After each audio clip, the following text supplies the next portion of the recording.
Chicago was a young city. It grew fast, really fast. It sat right by Lake Michigan. The Chicago River ran through it. This river was small. It twisted and turned. It flowed into the lake. This sounds nice, a city by a lake with a river, but it caused a big problem, a very big problem. The city was building up, more people came all the time, they needed places to live. They needed work, they made things, they built houses and factories. All these people and all this industry created waste.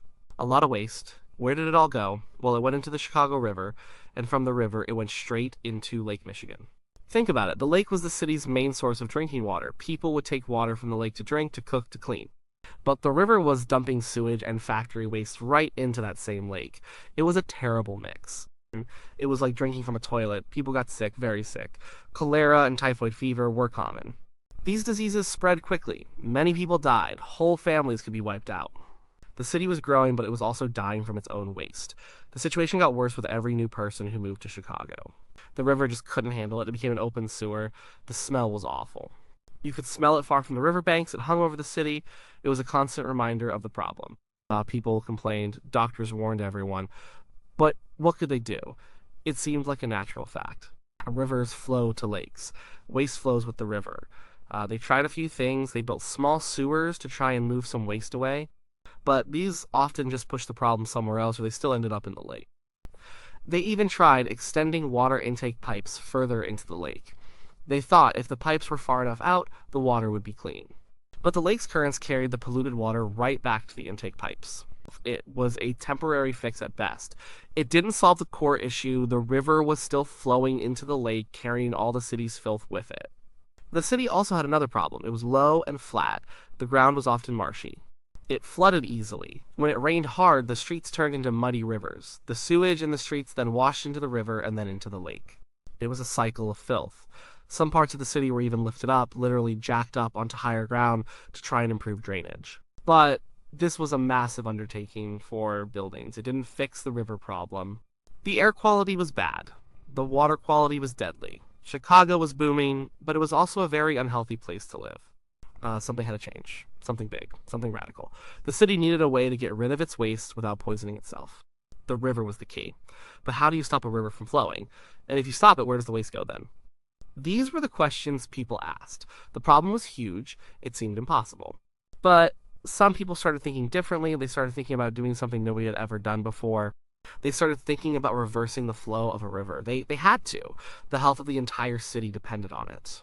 The disease outbreaks were not just inconvenient. They were devastating. People lived in fear. Every summer, when the weather got warm, the risk of cholera and typhoid went up. It was a regular part of life, a dark cloud hanging over the city. Businesses suffered. People didn't want to come to Chicago if they knew they might get sick or die. The city's progress was tied to its ability to solve this basic health crisis. The growth that made Chicago so important also threatened to destroy it. The river, which should have been a benefit, was its biggest danger. It was clear that minor adjustments wouldn't work. A complete overhaul was needed. The river had to be tamed, controlled, and redirected. Its natural path was leading the city to ruin. The stakes were incredibly high. This wasn't just about making things a little better. This was about survival. It was about whether Chicago could continue to be a major city, or if it would be forever held back by its own waste. The solution had to be drastic. It had to be bold. It had to be massive, and it had to work. There was no room for failure. The problem was festering. It was getting worse day by day. The pressure was on the city's leaders and engineers to find a way out of this desperate situation. They looked at maps, they looked at the land, they looked at the water. They had to figure out how to make water flow uphill, in a sense, or at least in the opposite direction of its natural course. It was an engineering puzzle of epic proportions, but they started to imagine it. They started to believe it could be done. So, the city was in a bad spot. The river was killing people. People needed a solution, and it had to be a big one. A radical idea started to take shape. The idea was to reverse the flow of the Chicago River, to make it flow away from Lake Michigan, not into it. This sounds crazy, right? Rivers flow downhill naturally. You can't just tell a river to go the other way. But that was the idea. The land around Chicago was pretty flat. That was key. The Chicago River, for most of its length, didn't have a very strong current. It was almost sluggish. It sat on a very gentle divide between the Lake Michigan basin and the Mississippi River basin. Just a small hump of land separated them. If they could cut through that hump, they might be able to redirect the water. The concept wasn't entirely new. Some people had thought about canals connecting waterways for a long time, but using a canal to reverse a major river for sanitation, that was something else. The main person behind this plan was the Sanitary District of Chicago, formed in 1889. They were given the job to clean up the city's water, and they embraced this radical vision. They didn't want a small fix, they wanted a permanent solution. Their plan was to dig a massive canal. This canal would connect the Chicago River to the Des Plaines River. The Des Plaines River eventually flowed into the Illinois River and then into the Mississippi River. The Mississippi River, of course, flowed all the way down to the Gulf of Mexico. The idea was to use this new canal as a kind of giant drain. The Chicago River's water, along with the city's waste, would flow through this canal. It would join the Des Plaines River, and all of it would head south far away from Lake Michigan. To make the Chicago River flow into this new canal, they had to make the canal lower than the river and lower than the lake. They had to create a new downhill path. This meant digging a huge ditch. But not just any ditch. This ditch had to be deep enough and wide enough to carry the entire volume of the river. And it had to be long enough to get past that small natural divide. There were huge challenges. The ground they had to dig through was not always soft earth. There was a lot of limestone bedrock. This meant not just shovels, but dynamite. Lots of dynamite. They would have to blast their way through solid rock for miles. This was going to be an enormous undertaking. It would cost a fortune. It would take years. And it was going to require thousands of workers. People had doubts. Many people. They thought it was impossible. They thought it was a waste of money. Some people worried about what this much waste would do to the towns downstream. Would Chicago just be moving its problem to someone else? Those concerns were real. They were debated, but the urgency of Chicago's health crisis outweighed these worries for many. The city was desperate. The plan also involved building locks and dams at certain points. These were needed to control the water flow. They needed to make sure the river kept flowing in the new direction. And they needed to control the water levels to make navigation possible for boats. And it wasn't just digging a ditch, it was creating an entire new river system, almost. The decision to go ahead with this plan was a brave one. It showed real foresight. The city fathers and engineers were not thinking small. They were thinking about the future of Chicago for hundreds of years. They were trying to solve a problem that seemed insurmountable. They committed to a project that would change the natural landscape forever. It was a gamble, but a necessary one. They bet on human ingenuity. They bet on engineering. They bet that they could literally bend nature to their will for the good of the city. And so, the biggest earth-moving project since the Panama Canal was started, all to clean up a city's drinking water and save lives. The idea was bold. It was simple in concept, make water go the other way, but the execution was anything but simple. It needed massive political will, lots of money, and the skills of many engineers and laborers. It was a testament to what people can do when faced with a dire situation. They didn't just try to adapt to the problem, they tried to conquer it. They said, the river flows this way. No, it will flow that way now. That kind of thinking was revolutionary. It truly set the stage for Chicago's transformation. So, the idea was there, the decision was made. Now came the hard part, doing the work. This wasn't a small job, this was a monumental task. They called it the Chicago Sanitary and Ship Canal. It was going to be 28 miles long. It would be 24 feet deep in places, and it would be more than 160 feet wide. Imagine digging a ditch that big, just with the tools they had back then. The work started in 1892. It took 8 years to finish. Think about that for a moment. 8 years of non-stop digging, blasting, and building. Thousands of men worked on the canal. Many of them were immigrants. They came from all over the world looking for work and a better life. It was hard, dangerous work. Many got injured. Some even died. They worked long hours, 6 days a week, in all kinds of weather. Blizzards, scorching summers, rain, mud. They pushed through it all. The tools they used were impressive for the time. They had steam shovels. These were huge machines that could scoop up tons of earth and rock at once. But even with these machines, a lot of the work was still done by hand. Men with picks and shovels. They dug through layers of clay, gravel, and tough glacial till, and then there was the rock. Miles and miles of solid limestone bedrock. You can't dig through that with a shovel. For that, they used dynamite. Teams of men drilled holes into the rock. Then they packed the holes with explosives. Blasts would shake the ground for miles around. It was a constant rumble in the background of Chicago life for years. After the blast, workers would go in and clear away the shattered rock. This was incredibly dangerous. Rockfalls were common. Flying debris was a constant threat. They also had to build dams and locks. These were complex structures made of concrete and steel. These weren't just simple gates. They were designed to control the flow of a massive amount of water. They needed to be strong enough to withstand the pressure of the river. And they had to be precise enough to allow boats to pass through. Building these structures required skilled engineers and masons. The cost was enormous. It was somewhere around $33 million, which was an insane amount of money back then. That would be billions today. The city had to raise taxes, they had to issue bonds. There were many financial ups and downs during the project. Sometimes they ran low on money and work slowed down. But they always found a way to keep going. The commitment to the project was too strong. One of the biggest challenges was simply moving all the excavated material. All that dirt and rock had to go somewhere. They used small trains with dump cars to haul it away.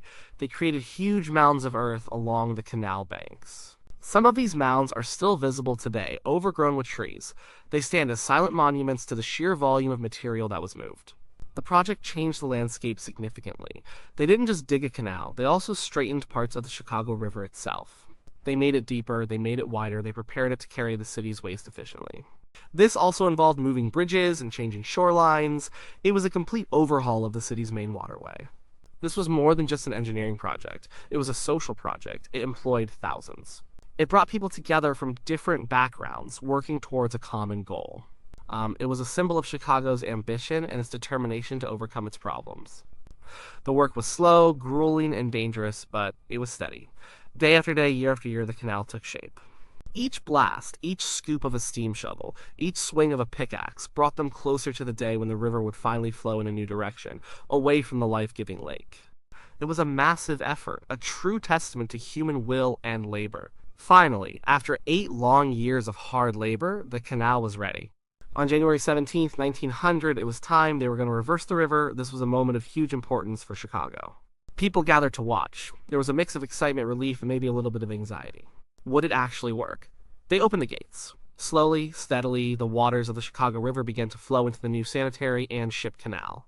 And because the canal was lower and because it provided a new path, the main branch of the river, which had always flowed east into Lake Michigan, began to flow west. It was an incredible sight, a man-made miracle, a river forced to go the opposite way of its natural course. The immediate impact was clear. The river itself began to change. Over time, the sewage and industrial waste that had been trapped, polluting the river and the lake, started to move south, down the canal, and away. The first thing people noticed was the smell. It started to get better. The terrible stench that had hung over the city for decades slowly began to fade. This was a huge relief for everyone who lived there. Imagine being able to breathe fresh air in your city again, without that constant foul odor. Then came the health improvements. This was the main goal, after all. With the sewage no longer flowing into Lake Michigan, the drinking water quality improved dramatically. Where cases of cholera and typhoid fever dropped sharply, it wasn't an overnight disappearance, but the trend was undeniable. The number of people getting sick and dying from waterborne diseases went way down.